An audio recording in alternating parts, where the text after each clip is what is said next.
I haven't done a cooking thing for a while, and I made this last night and we liked it, so I'm going to show you how to do it. And in the summertime, we cook different.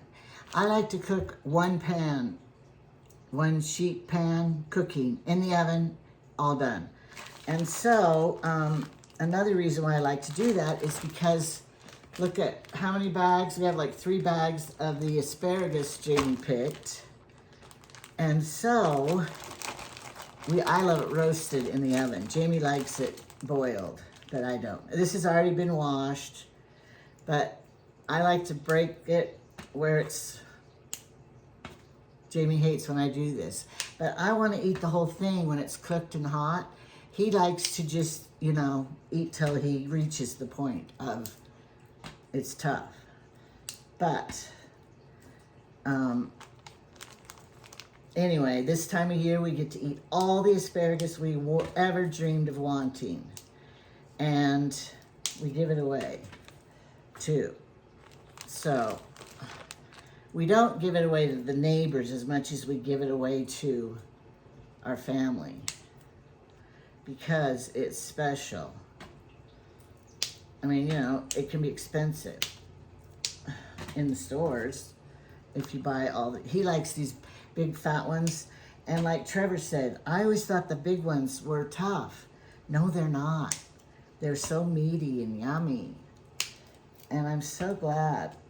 I usually don't like his garden. And you're going, why?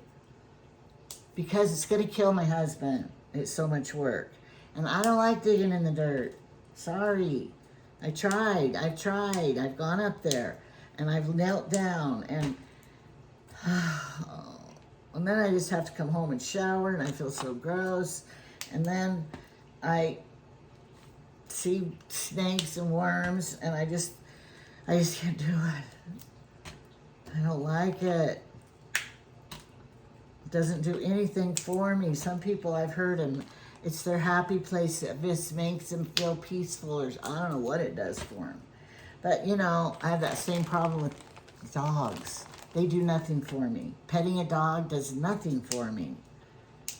Except thinking I need to wash my hands now. So, I don't know what that means. Because I bet everyone watching likes dogs. Jamie doesn't really like them either, so we're a good couple. Because we're fine without a puppy dog or a cat or anything. He has his fish, but I don't even look at him part-time. Okay, I think that's enough. We'll have this for tomorrow. All right, so what I've done is, what I do is, we find that melted, the butter and the olive oil in the pan together are better than just one or the other. The butter's for the flavor, I think. I don't know.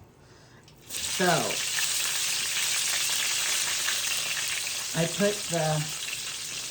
have a little bit of chopped onion, not too much. And I might have too much here. It's gone? Oh, it's okay. I think I have more in the fridge. But it's not the good stuff. Oh, my pan, I don't know if it's big enough. We don't get to cook all of it. And then I have the shrimp. But the shrimp are frozen because the asparagus will take longer to cook than the shrimp because they're already cooked. So I leave it frozen. So then, and I just use my garlic like this. Okay. What, honey? What? Just watching. Oh. And I kind of spread these around in the oil so they're going to be yummy. I don't know, maybe if I make some this way, I can put these. They won't be flavorful. They're not in the grease. Just put them in the grease so they have a little grease. Olive oil is good for you. That's what they say. Why don't you put your onions and stuff all over the top of them? Well, I know, but I wanted to get them oily with the garlic and everything. And then you can put I washed my hands first. Put those asparaguses down where the onions are. No, because I got to put the shrimp over here. Oh, like I did last night. I thought I divided it. We got this shrimp in Ontario, Oregon. And it was at grocery outlet, and it was such a good price, cooked. So we bought it there, and now we're just finally eating it. I like to just put these, I cut the onions a little bigger, because I like to eat them, and if they're too little bits. And then Jamie loved the juice, that everything came out. He liked it. He put, what did you do? You ate it on your asparagus. He had other. I had some other asparagus, and I just dumped the juice from this on top of them, and He just loved it. made them taste good from this. Well, I should have maybe have a little bigger pan, but I'm not changing it. It'll be fine. It's gonna be fine. All right. So now, Italian seasoning. You put a little of it. Doesn't it just clip open? Yeah, but my fingers are never strong.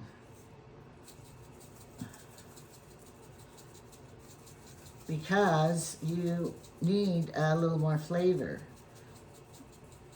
of something. Anyway, I like that. And I didn't salt it very much last night. And did you have to salt more? He did too. And he's supposed to watch his salt because of his heart. I do. I watch it go on. He watches, make sure every piece has some salt on it. You're gonna live till you die anyway. But Jamie, I want to tell you this. I looked it up. What injures your heart? Because you gotta preserve the last bit you have. Heavy lifting. You're not supposed to lift anything very heavy. Well, I almost can't lift anymore. Oh, it's hard for you to, I know. And then the other thing Heavy is stuff, avoid getting a virus, because the viruses, I think that last virus you had that was so long, it damaged you. What made it go from 40 to 30? I bet that sickness. And we know another guy who got the same surgery, bypass surgery, Winston, and he got COVID and died. And he was exactly Jamie's age. He was Trevor's neighbor over there, and he died. But Jamie didn't get it until much later. I don't think Jamie's supposed to die yet, though, because I'm too tough to die. yeah, he has. Oh, and then there are other things. A bad marriage is hard on your heart, and bad dentals, bad teeth is bad. It surprised me. It gave like 10 things that are bad for your heart. Of course, smoking and drinking. You need to give that up, Jamie. I gave that back up when I was a teenager. Jamie. All right, I gotta get the Parmesan cheese, but we only have this funky kind, I think. Do you want me to go check in the pantry? I don't think we have any over there, but I can this, check we'll that. use this. But this is not, it's called topping. But anyway, we like real Parmesan cheese on it. But we have to improvise. Hopefully this tastes the same. It's whey powder, and it has, it does have Parmesan cheese in it. Cultured cow's milk, cultured and salt, and it has lots in it. That's probably why it's not good. Anyway, so I just do this, and then I put it in the oven. I used to put it in at 450 because my vegetables, I usually do it that way with the chicken and stuff. But I find that's really hot. Maybe 400 is what I used to do it last summer. And it's really hot and cooks fast. But that's how it gets roasted. But last night I did it at 375. And it was perfect last night. And this asparagus was so tender. And these were done to perfection. You don't want to overcook the shrimp because they will be tough. So that's why I left them kind of like frozen. They're frozen right now. So here it is. We loved it. And Jamie's cooking his homegrown potatoes. And you know how he does that. He boils them with the skins on. and lets it cool, and then he just slip skins. The skins just come right off. And then he likes to cut them up and fry them. But you can warm it in the microwave and mash them too. So it's good to have his cooked potatoes on hand. And if the grandkids come over, we always have something to feed them. We just fry up potatoes and they're happy. So anyway, I'm gonna let this cook for 20 minutes and then I check it to see how done it is. So you could try that too, if you even want to try it. I don't know if you do, but I like to, in the summertime, I also like to do and I got these bowls from Temu, the whole set of dishes with this little edge on it. I just love them. They're good for salads, and when you have potatoes and gravy, it's like your childhood back again. You need it. And so then in the summertime, I will get, bell peppers, onions, and squash, zucchini. And of course, that's more in the fall when zucchini's ready. But anyway, I put all the vegetables and the meat on a pan like that and roast it. One pan cooking, and it's so yummy. So that's how I like to cook in the summer. You don't have to do anything early in the day. I could say something else. Okay, come over here. Why? Because this is where my camera is. No, I've got spilled on my shirt. I don't want Well, your face is only going to be seen. Right here. I got our first picking of asparagus about 2 days ago. And I think that I picked about 10 pounds. And I can already see asparagus out here and up to the ranch that needs picking again. We have to give it away. So by Monday, I'll have another big bag full. Anyway, I believe asparagus is the easiest plant there is to grow. And I don't know why everybody doesn't grow their own asparagus. Well, you gotta have some ground if they don't have any property. Well, yeah, if you don't have property, you can't have a garden, but anybody that has property could have asparagus without any problems at all. Except me. But you only get to crop asparagus for about the first month and a half of spring. And then you have to... we have never found out how to dry it or can it or freeze it. Well, yeah, you can can it and stuff like they We buy never do, really. cans of it in the store. But it's kind of boiled to where it gets mushy. Anyway, I believe that everybody should grow asparagus because it's the easiest thing that anybody can do. Also, spinach. Spinach grows so easy, and you just go pick off some leaves for your dinner salad or fry it, and then it doesn't kill the plant, it just keeps growing. And even here in our cold climate where we have 30 below weather in the winters, if we plant the spinach out there and leave it, it'll come back the next spring, and we can have spinach for 2 years. So I don't understand why those starving countries, why don't they plant some spinach? Could you grow it in the house? In a pot in the house? Well, spinach is kind of a cold climate, cold weather. There's certain garden plants that love the cold and some that don't. I don't know anything. Well, anyway, if I'm starving, I'm just gonna plant spinach and asparagus, and you can grow carrots in cold weather, and anyway, this morning I got to the ranch and planted all my potatoes, except I have some seed left, and I've got one little raised bed that I haven't planted. Maybe I'll have Angela film me planting that when I will do it, just to show everybody how I plant potatoes. he has a trick to make it easier. I know it. I have never done it. He usually has the little kids help him. They can help him, but he had Clint. Well, I like to get the little babysitting kids. They love to come up and help and everything, but their mother doesn't want us to film them, so Yeah. it'd be hard to film planting the potatoes with them just because we can't film them. Yeah. So, Are the other grandkids willing? I don't know.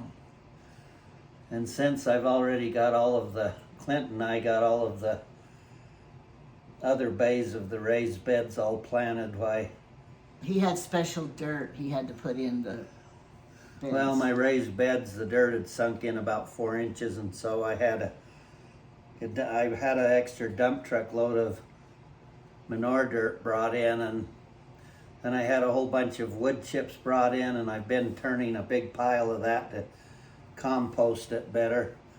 And then I also added about a 1/3 volume of some good black topsoil. So I've just been kind of bulldozing that back and forth, trying to get it to turn and let the wood chips all rot down. And I had all that dirt, so I wanted to build my raised beds back up level, and we dumped it in with the tractor bucket, and I was able to do most of the leveling with the tractor bucket. And then Clint, And he took the tractor this morning there. yeah, and Clint helped fill in the little edges and corners and stuff that the bucket wouldn't hit good. Oh, good. Then on my raised beds, they're made out of railroad ties, and I keep hitting them with the tractor when I'm plowing the gardens. I have a plow that goes on my tractor, but I only kept 12 feet between all the alleys, and when I come to the end of the garden, I only have 12 feet to turn before I hit the raised bed. So over the years, I've slowly caught the railroad ties with the tractor tires, and some of them tipped over and rolled out of place, and some of them catch on stuff and get pushed out of place. And Clint helped me get them all shoveled back out and put up square where they belong. We tell Clint he can have some of the produce and all the stuff to take. Yeah, Clint But- said today that he didn't want to eat any more store-bought potatoes because he thinks they're all covered with Oh. lycosine from Roundup and other stuff that So is he gonna commercial eat yours? people raise. Yeah, but you sprayed Roundup. And I don't spray it on the crops. Oh, good. But anyway, Did you I use? told Clint that he could have half the crop of potatoes for helping me get them planted, because we usually have so many we can't eat them. I'm still eating potatoes from last So year. he's cooking over there. Cooked a pot over there now. We're getting down almost to the end of them, but our potatoes last in the fall when we dig them. We could almost make them last till the fall when we redig them The again. new crop. That's like the pioneers did in their Well- root cellars. Yeah, toward the spring, I have to take the remaining potatoes out of the root cellar, and I put them in the bottom of that fridge out in the garage and keep them. They have to be kept a little colder than my root cellar, or they start to sprout. And Then they're seed potatoes. well, it's mostly my seed potatoes that I have to put in there to keep them from sprouting. On the other potatoes, when I'm storing, if they in the spring, and if I still got a lot of potatoes left and they're starting to sprout, the thing you do is after they sprout and the sprouts get an inch or two long on them, just go through them and bust all the sprouts off. And then the potato won't be turning soft and putting all of its energy into the sprouts. He knows everything. So that way you can keep them for another month or two longer without them going. If you just leave the sprouts on them and let them keep growing, they'll just go bad. Okay, I have a question for you. Are you focused and listening? Yeah, I'm looking at you. You're listening? I'm Okay. listening. I have to make sure he hears the question, or I'll say it again. All right. I remember you had this old round type fridge, and you buried it in the ground because you were going to put potatoes in it and stuff. Whatever happened to that?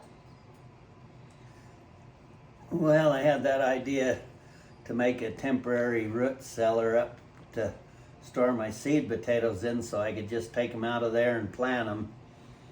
But in the spring, there's so much snow melt and stuff like this and the ground up there is really clay, and the snow melt and everything. If you come back, you find that everything's just sitting in a pot of water and ruined. Oh, well, is that fridge still in the ground? It's still in the ground up there, but You gotta show me where it is. Look, I gotta show everybody something. okay. You will notice up here, no, maybe you can't see it, that I got rid of those dishes. There's one whole empty shelf up there. What am I going to put up there? I don't know, but it's empty. I don't know, but this gives you a garden tip for the day. You could give one every day. I could teach gardening for weeks. He could. Would they learn?